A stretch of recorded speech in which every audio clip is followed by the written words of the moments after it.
les tentatives et les actes de déstabilisation engagés dès l'année 2011 par le groupe Suez et ses filiales se poursuivent et continuent parce qu'il y a là en effet un enjeu de rivalité, d'influence et de lutte aussi économique entre le modèle de la gestion publique et les délégations de services publics. Celle qui domine, c'est la gestion publique, avec ses 24 000 services publics de l'eau et de l'assainissement.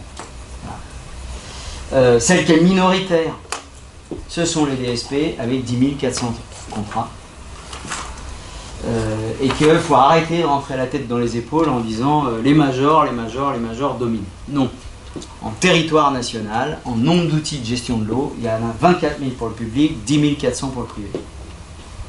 Ça doit faire partie des éléments que nous portons, puisqu'on nous a assez bassiné avec le fait qu'ils ont 70% des usagers et la gestion publique n'a que 30% des usagers. La vérité, c'est qu'ils n'ont plus 70% des usagers, notamment grâce à Paris. En 2008, Bertrand Delanoë décide de reprendre en régie municipale l'ensemble des activités de l'eau à Paris et c'est la création d'Eau de Paris qui entre en fait réellement en fonction au 1er janvier 2010. Et Eau de Paris aujourd'hui, donc c'est l'ensemble des activités, on gère l'ensemble des activités de l'eau, de la production au transport. Je dis transport parce que comme vous le voyez, on va chercher cette eau dans certains cas jusqu'à 100-150 km de Paris, jusqu'à la distribution des Parisiens au robinet et même jusqu'à la facturation. Aujourd'hui, Eau de Paris, c'est une grosse structure, c'est 900 hommes et femmes qui tous les jours font ce travail.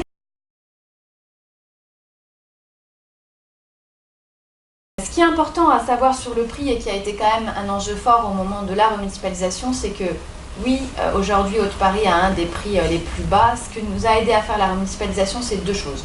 C'est déjà qu'il n'y a plus de revers, quand on passe de la gestion privée à la gestion publique, il n'y a plus de remontée de dividendes à des actionnaires privés. Donc du coup, ça fait une somme qui est disponible pour le service de l'eau. Moi, très régulièrement, aux agents d'Eau de Paris, je leur dis, oui, vous avez des actionnaires aujourd'hui. Vos actionnaires, c'est les Parisiens, les générations futures, et vous devez travailler pour eux. Mais ces actionnaires-là, ils ne vous demandent pas du sonnant et du trébuchant, ils vous demandent de gérer au mieux leur eau. Il est important d'avoir des convictions, on en a, certains pensent que le marché peut tout régler, jusqu'à régler les questions qui sont du ressort de l'intérêt général humain.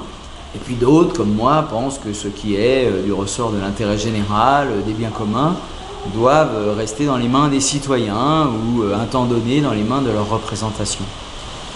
Mais dans le cas qui vous occupe, savoir quel intérêt il y a à sortir d'une gestion déléguée au privé, à sortir du syndicat des eaux d'Île-de-France pour des collectivités, eh ben c'est bien plus prosaïquement et bien pour des raisons comptables.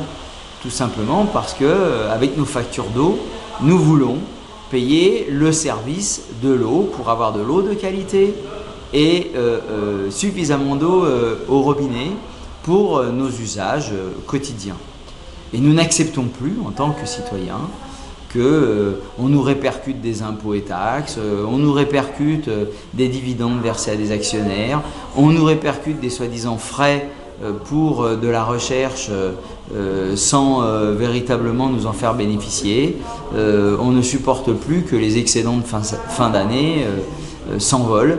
Nous voulons que chaque centime que nous consacrons à nos services de l'eau reste à la qualité de ce service de l'eau. C'est la raison première qui devrait faire l'unanimité, puisque c'est celle qui pose la question de la bonne gestion des deniers publics.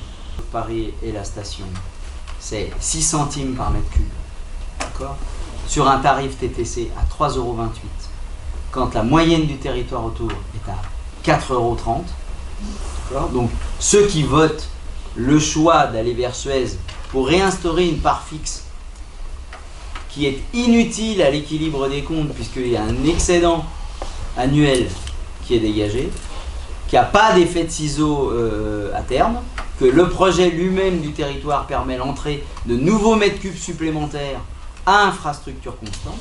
Donc sans ces offres-là, sur le contrat qui existait déjà, qui était déjà signé pour 30 ans, d'accord, et là il y a aussi un truc, c'est quelque part ce contrat, il a été signé pour 30 ans, pas pour 3 ans, donc juridiquement, je pense qu'il y a aussi un sujet, d'accord. Je pense qu'on l'a sous-estimé, on l'a mal utilisé, ou on ne l'utilise pas encore assez bien celui-là. On va dire ça comme ça. Et la totalité des emprunts à amortir de la régie représentait 20 centimes par mètre cube. Donc on est vraiment dans une manipulation totale à des fins de fermer un robinet. C'est un bobard depuis le début. Si l'intérêt des usagers, c'est de se brancher à Haute-Paris et de développer une régie territoriale, par exemple, je la fais vite, hein, d'accord, mais que le dédommagement ou la transaction commerciale avec Védif et la reprise de sa part d'emprunt ou d'encours de dette du CEDIF sur son équivalent de mètres cubes consommés et d'habitants, parce que c'est comme ça que Santini calculera, d'accord, et ben les plus et les moins sont dans l'intérêt des usagers. Tu t'en fous de dédommager Veolia et de prendre ta part d'emprunt du CEDIF que tu fais amortir sur les 20 années suivantes dans le cadre du nouveau budget de la nouvelle régie.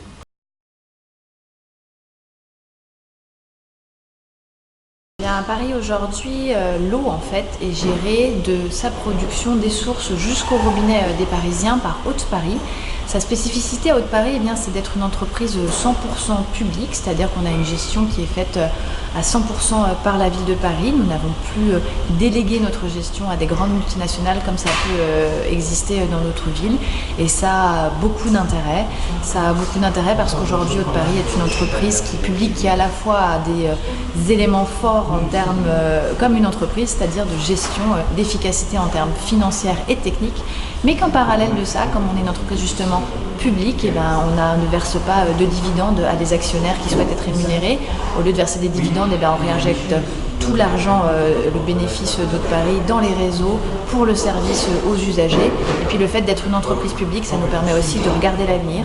Nous, on travaille pour les générations futures, à la fois en distribuant, en produisant chaque jour de l'eau de qualité au robinet des Parisiens, mais aussi en se projetant dans l'avenir, en travaillant notamment avec les agriculteurs pour protéger l'eau et éviter les pollutions liées aux pesticides, ou encore sur plein d'autres domaines. Et donc ce sont là quelques-unes des forces d'Haute-Paris.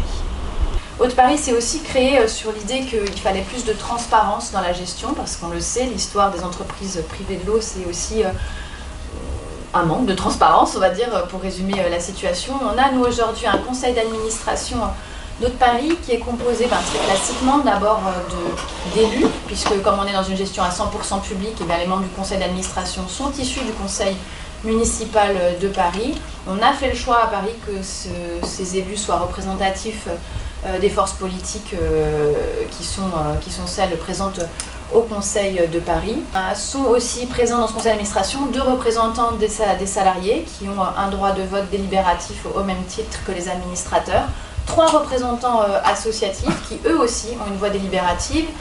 À l'heure actuelle, ces membres sont un représentant de France Nature Environnement, un représentant du FC Que Choisir et le président aussi de l'Observatoire parisien de l'eau en la personne d'Henri Coin. Et on a aussi 2 personnalités qualifiées qui sont une responsable scientifique d'AgroParisTech. On produit chaque jour 1 million de mètres cubes pour en moyenne 478 000 mètres cubes consommés par les Parisiens, ce qui veut dire qu'en gros on a toujours en stock une journée de consommation au cas où il devait y avoir le moindre incident. Et puis, particularité parisienne, on n'a que 94 000 abonnés alors qu'on a 3 millions de consommateurs d'eau. C'est parce qu'en fait, à Paris, on n'a pas de branchement individuel. Ça a son importance dans la gestion au quotidien. On a en fait des compteurs qu'en pied d'immeuble.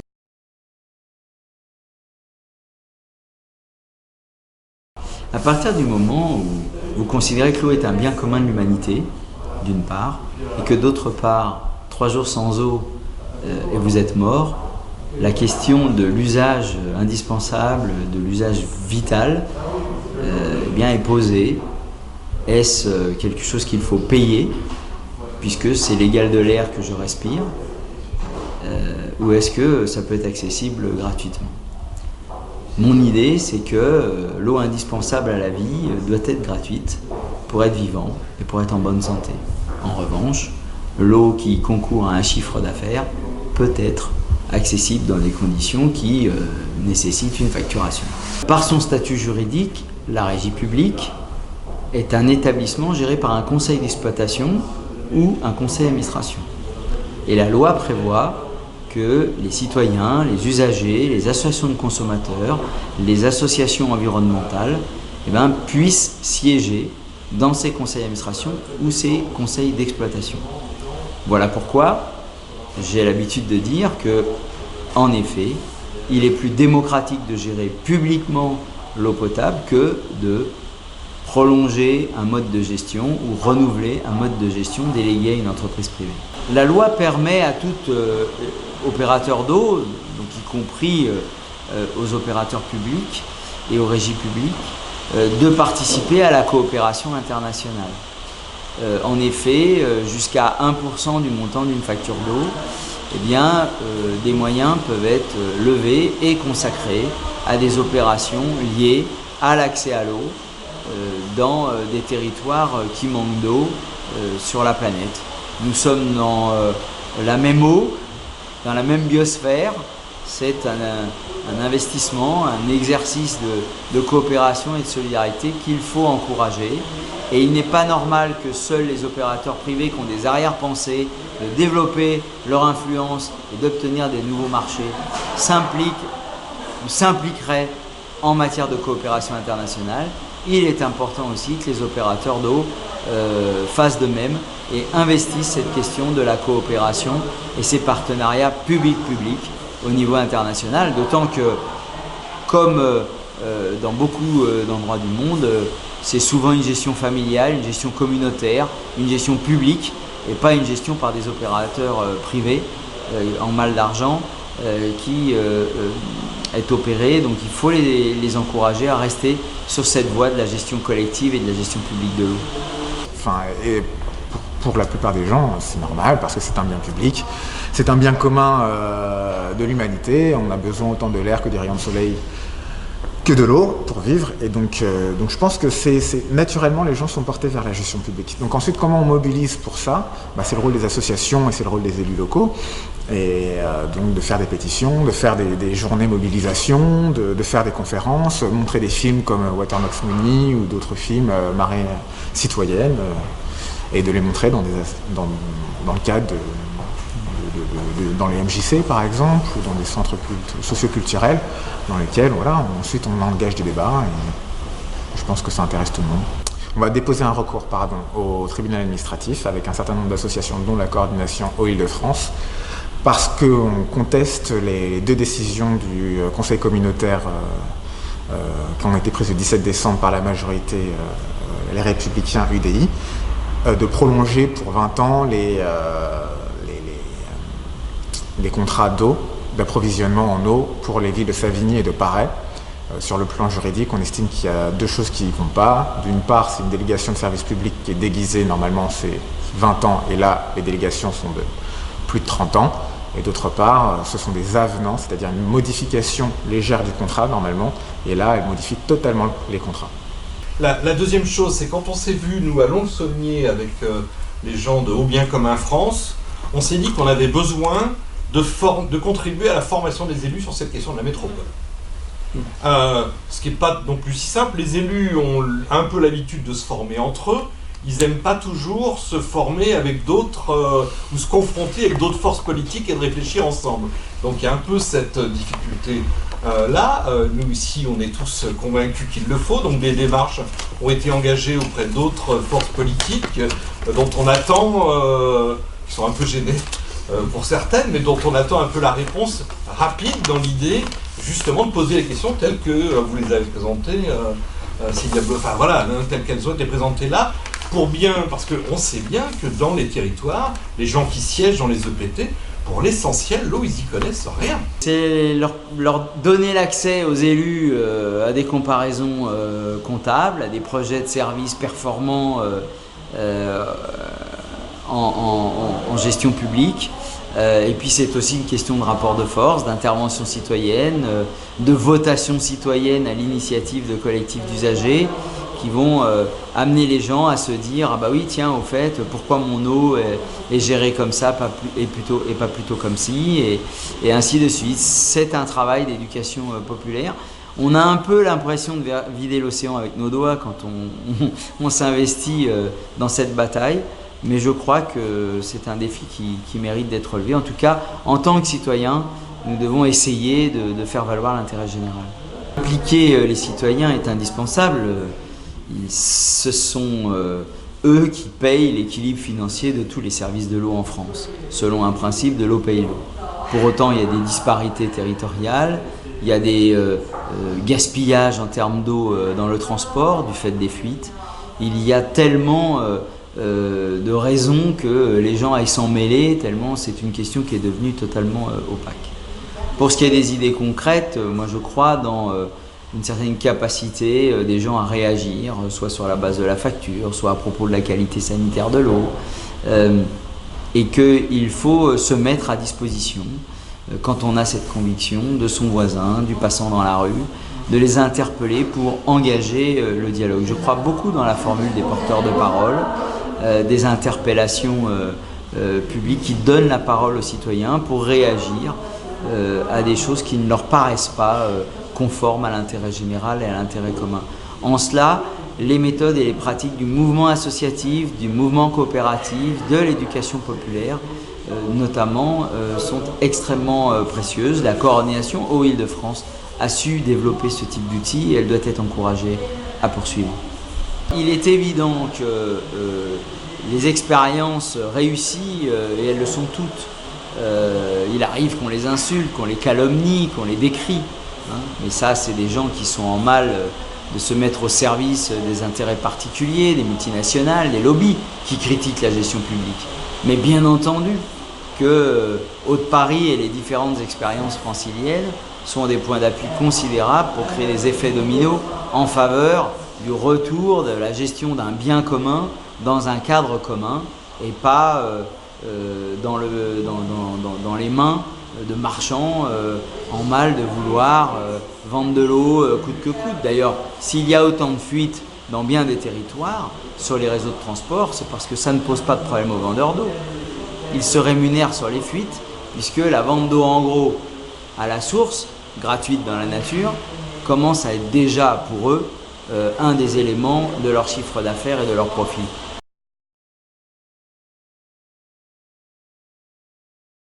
La première mesure du droit à l'eau, c'est d'avoir un prix bas et maîtrisé, que tout le monde puisse payer sa facture d'eau. Aujourd'hui, avec un prix du mètre cube d'eau potable à 1,04 €, on est dans la moyenne la plus basse de France et on a très peu de personnes aujourd'hui en situation de précarité hydrique, comme on dit à Paris. Deuxième élément, on est dans une politique zéro coupure pour impayés, et ce depuis la création de la régie. Il est inconcevable pour nous qu'on coupe l'eau à une famille, même si elle a des difficultés sociales. On va plutôt mettre en œuvre un certain nombre de choses pour l'accompagner. Et puis troisième dispositif important, c'est qu'on a un package de mesures sociales et d'aides financières, soit préventives, soit curatives, pour le paiement de la facture d'eau. Et adossé à ce dispositif qui n'est pas complètement là décrit, parce qu'il y aurait plein d'autres choses encore à dire, on va passer une nouvelle étape dans cette politique sociale dès demain, puisque je présenterai au Conseil de Paris un nouvel volet opératoire qui s'adressera là cette fois-ci aux familles en grande précarité à Paris, pour pouvoir à la fois à ces familles en grande précarité leur proposer le paiement d'un bout de leur facture d'eau qui correspondra à 20 litres par jour par personne. C'est le seuil de la ressource vitale nécessaire définie par l'Organisation mondiale de la santé. Et puis on va mettre aussi en place des ambassadeurs de l'eau, des équipes de terrain qui vont aller à la rencontre des familles les plus en difficulté pour là encore leur proposer une batterie d'aides, de soutien pour les aider à réduire leurs factures.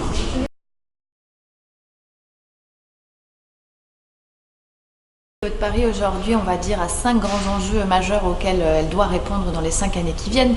Un premier qui est évident et qui est très simple pour nous, c'est de consolider, renforcer l'activité d'Eau de Paris dans ses missions premières qui sont de produire de l'eau et la distribuer à 3 millions de personnes à Paris chaque jour, mais aussi aux 1200 fontaines qui donnent de l'eau gratuite sur l'espace public à Paris.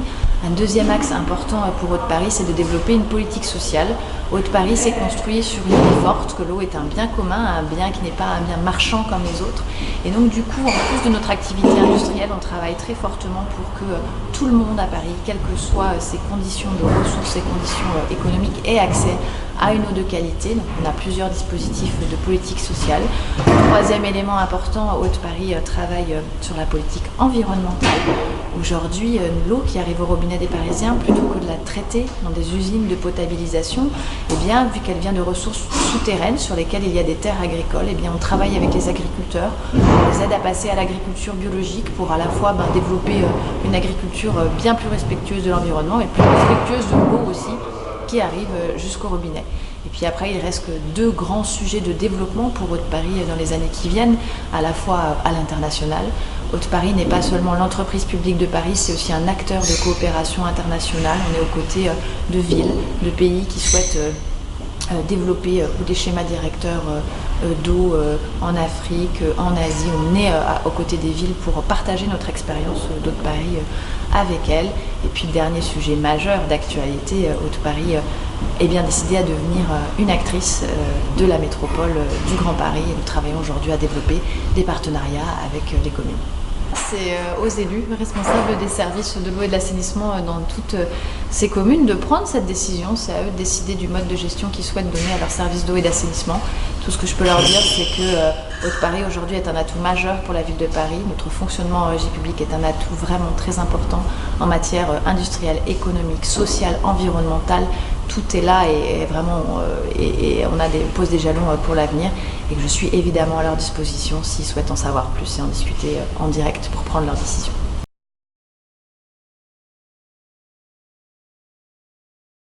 Évidemment qu'Haute-Paris souhaite prendre un rôle dans cette future métropole, qu'on a plein de choses à dire, plein de choses à partager et qu'on va le faire et que le porte-voix que je peux avoir en tant qu'élue parisienne, je l'utiliserai autant qu'il faut pour défendre la gestion publique. Mais après, vous avez dit le bon mot, quoi. Mobilisation citoyenne et décision des élus. On s'est battu pour faire une offre qui soit la plus économiquement et intéressante pour Haute-Paris parce qu'on ne devait pas mettre en péril. Nous, déjà, on ne le fera pas à perte, comme le privé pourrait le faire sur un point d'honneur. On ne le fera pas à perte, on restera dans quelque chose qui soit correct pour à la fois les buveurs d'eau parisiens et les buveurs d'eau du lac d'Essonne, et puis on fera pas des trucs pas clean derrière, etc. Donc du coup c'est pour ça que c'est hyper politique et que c'est, je pense, la mobilisation citoyenne, le fait de faire passer l'information, le fait d'avoir du débat, le fait de démentir. C'est pour ça aussi que moi, Haute-Paris, j'insiste beaucoup pour qu'on explique pourquoi on fait ça, on a fait ce recours aussi sur cette attribution de marché parce qu'on considère que la commande publique elle n'a pas été respectée, qu'à la fois Haute-Paris peut faire beaucoup, la ville de Paris aussi peut faire beaucoup, mais qu'il faut que des assos, que vous d'ailleurs, vous êtes des acteurs politiques dans cette histoire, que les élus locaux se prennent en main pour tisser ce truc-là. Enfin, si on ne tisse pas dans les 1 an et demi qui viennent un maillage de gens qui ont envie de défendre la gestion publique sur le territoire de la métropole, ce type de moment, je ne sais pas comment on le gère en fait.